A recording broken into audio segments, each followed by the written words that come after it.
Salut, salut! Je m'appelle Nadia et aujourd'hui, un petit vidéo pour savoir comment gagner du temps en friperie. Je vais vous partager mes trucs, mon histoire, puis en espérant que ça va pouvoir vous aider à raffiner votre œil en magasinant.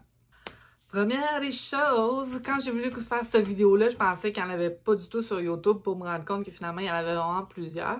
Par contre, je me suis dit, comment je peux me démarquer? Est-ce que j'ai des choses de plus à dire? Et la réponse, c'est oui.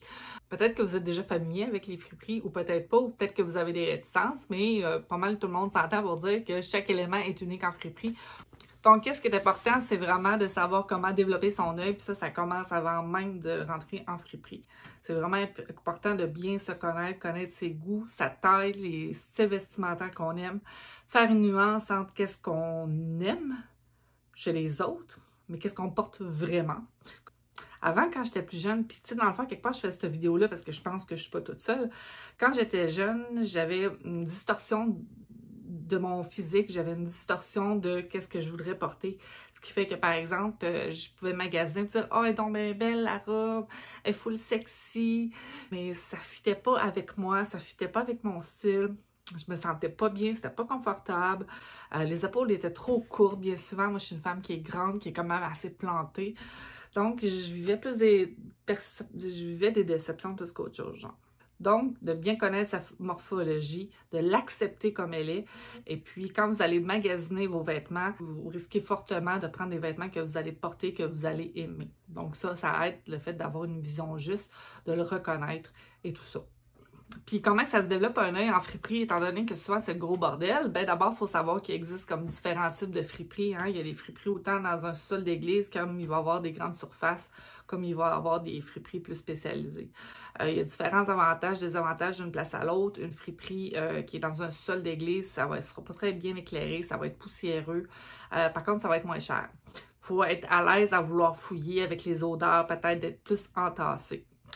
Deuxième type de friperie qui va exister, c'est les grandes surfaces que vous avez probablement vu ou entendu parler, donc les villages de valeurs et des renaissances, par exemple, au Québec. Ça, c'est des places qui sont souvent plus grandes, plus aérées, avec un meilleur éclairage, un plus fort volume aussi de choses, plus facile à chercher. Souvent, ça va être mieux trié, etc. Mais en revanche, ça va être peut-être un peu plus cher. J'étais rendue justement aux friperies plus spécialisées. Ça peut être intéressant si vous aimez vraiment pas magasiner, puis le côté fouillage, ça vous intéresse pas. Eux, ils vont souvent faire une présélection des vêtements, ce qui fait que si vous avez un style vintage, eux autres, ils ont déjà fait une présélection. Ça va des fois un petit peu plus cher, tout dépendant aussi si vous habitez sur le plateau de Montréal ou si vous allez en région. Un petit côté historique de la chose, moi j'ai 39 ans. La première fois que j'ai été dans une friperie, c'est il y a 30 ans, donc dans les années 90. À cette époque-là, le terme friperie n'existait même pas. J'allais dans un sol d'église / centre communautaire dans la ville de Québec à Loretteville. Très poussiéreux, très noir. J'en parlais à mon entourage que j'allais là, à mes amis, puis c'était arc. À l'époque, grosso modo, c'était juste les pauvres qui allaient là. Il n'y avait pas toutes les valeurs écologiques, la logique de dire, ben, c'est pas grave de porter un vêtement d'une autre personne, mais à Québec, à cette époque-là, la friperie avait une forte connotation de pauvreté. Fait qu'à l'époque, il n'y avait pas toutes les renaissances, les villages des valeurs, la grande variété de vêtements. Puis aussi, on était avant là, tout le fast fashion, donc il y avait peut-être moins de choix aussi, où les gens ils conservaient plus leurs vêtements, je le sais pas. Fait que j'ai vécu beaucoup de honte, mais finalement, avec du recul, je me dis que mes parents étaient assurément avant-gardistes. Aujourd'hui, il y a vraiment beaucoup de monde qui vont dans les friperies. Pour ceux qui sont vraiment réticents, là, dans une même journée, là, j'étais allée dans une grande surface neuve, il n'y avait pas un chat. Et une heure après, j'étais allée dans une grande surface de friperie et c'était bondé de monde avec des line-up et de toutes les classes sociales, avec de tous les types. Ça, c'est vraiment cool. Donc, développer son œil.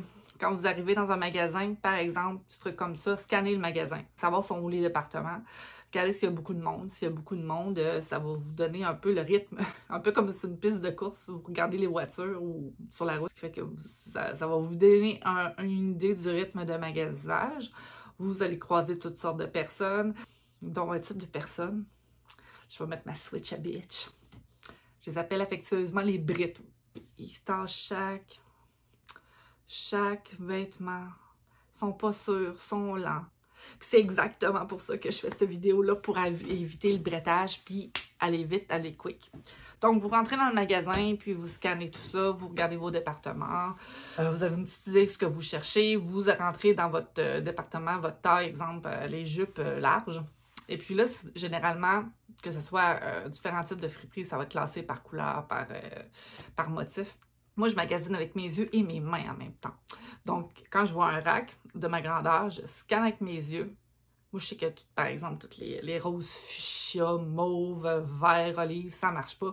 Fait que mon œil, il skip ça, puis je touche en même temps.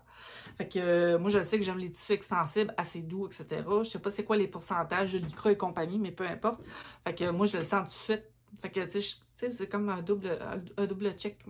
Puis après ça, si je vois que ça a l'air pas pire, je tasse le support, puis là, je regarde la coupe. C'est là que vient l'analyse. Après ça, plus morphologique. Donc, je regarde le style en entier. Je regarde, OK, est-ce que c'est un vêtement long? Moi, je suis longue de tronc. Au niveau des épaules, est-ce qu'ils sont comme assez larges? Est-ce que c'est une camisole? Est-ce que les bretelles sont assez longues? Parce qu'encore là, je suis grande et tout ça.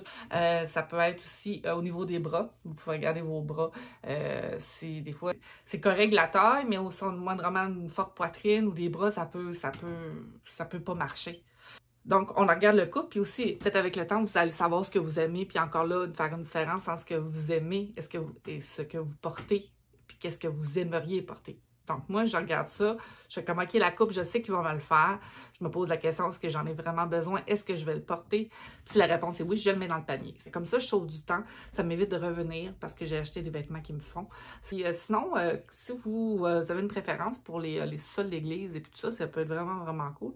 Ce que je vous invite à faire, c'est souvent, c'est des endroits qui ont des horaires atypiques d'ouverture. Puis souvent, c'est peut-être juste le mercredi, juste le jeudi. Fait que vous pouvez vous faire un tableau Excel. Sinon, les grandes surfaces, style Village Valeur, Renaissance, sont ouverts pas mal tout le temps, en fait. Sinon, qu'est-ce que j'ai envie de vous dire? Stressez pas, genre, il va toujours avoir des vêtements pour vous. Moi, j'avais une forme de stress des fois quand je rentrais en friperie, puis je me disais, il y aura peut-être pas... Tu sais, je voulais me dépêcher, j'étais, il restera plus rien de beau. Non, il finit toujours par avoir de quoi. Puis il y a quand même un bon roulement là, dans les friperies, tout ça. Puis aussi, je me permets d'aller dans d'autres départements, de lingerie, même pour hommes, bien souvent, surtout que c'est souvent des tissus qui sont quand même plus durables. Je vais m'autoriser à magasiner hors saison, etc. Autre aussi chose intéressante, c'est que si vous avez quelqu'un dans votre entourage qui veut, tu sais, qui a vraiment la difficulté de passer la barrière il y a quelqu'un avant qui l'a porté, il y a les odeurs. Il y en a qui sont encore comme ça. Ça a été le cas de ma soeur qui, elle, a dit « J'aimerais ça être capable, mais c'est psychologique, ça me rentre pas dans la tête. Fouiller, ça m'énerve, je préfère payer plus cher, acheter des vêtements éthiques. » J'ai dit « Je vais arriver 45 minutes avant, une demi-heure avant. Moi, j'ai un regard juste sur ta taille. Je sais tes styles que t'aimes. Je vais te faire une présélection. » Fait que je suis rentrée, moi, je t'ai scanné ça. Fait que j'ai fait une présélection. Fait qu'elle est rentrée. Elle a regardé les vêtements. Puis elle était tu m'as enlevé comme un poids, le filtrage qui pouvait être angoissant. Puis là, elle s'est mise à commencer à prendre des vêtements de friperie. À les porter, c'est déjà une étape de pouvoir le porter. Donc, puis je peux comprendre ces gens-là, tu sais, c'est pas tout le monde qui a la même facilité. Tu sais, il y en a qui ont de la misère à aller dans les spas, parce qu'ils trouvent pas ça hygiénique, etc., etc. Donc, il y a encore cette espèce de barrière-là, d'hygiène ou quoi que ce soit. Au petit point aussi que j'ai entendu dans d'autres vidéos, mais je trouve vraiment ça super cool, c'est que pour justement faire le pré-tri, tu peux spotter quelqu'un dans le magasin, puis je l'ai déjà fait, qui avait à peu près ma taille, un beau style, fait que je suis allée parler avec la personne. Tu sais, c'est pas une obligation, là. Moi, je veux dire, je suis sociale dans la vie. Je dis, hey, j'aime vraiment ton style, est-ce que ça te dérange que je passe derrière toi, puis je regarde les vêtements que tu laisses, tu sais? Ah oui, puis non seulement la personne était merci, tu sais, il y a un petit côté, c'est le fun, tu sais, mon style, non, genre. Fait que je sais qu'il y en a qui le font, puis qui, subtilement, à l'inspecteur gadget, moi je le fais pas, puis je trouve que ça fait comme, je me sens mal d'observer ou quoi que ce soit, genre. Être pour une personne qui a magasiner, puis honnêtement, là, au début, quand j'ai commencé à faire des friperies comme de façon active, quand ça l'a venu de très, très populaire, j'avais des mal de cœur, des mal de tête. J'étais, oh my God.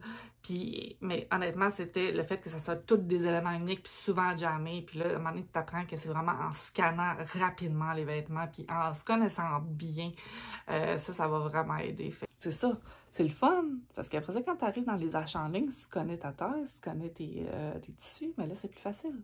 Tu sais, moi, ma petite jupe que je vous ai montrée tantôt, là, je peux regarder l'étiquette est faite en quoi. Fait que quand j'arrive sur Internet, mais je sais que c'est ce genre de tissu-là que j'aime. Donc, j'ai fait des achats. J'ai eu toutes les couleurs que j'ai pu acheter sur Internet après ça au nœud. Parce que les modes, les modes, j'aurais pu parler de ça, les modes. Sur ce, bon magasinage. Cheers!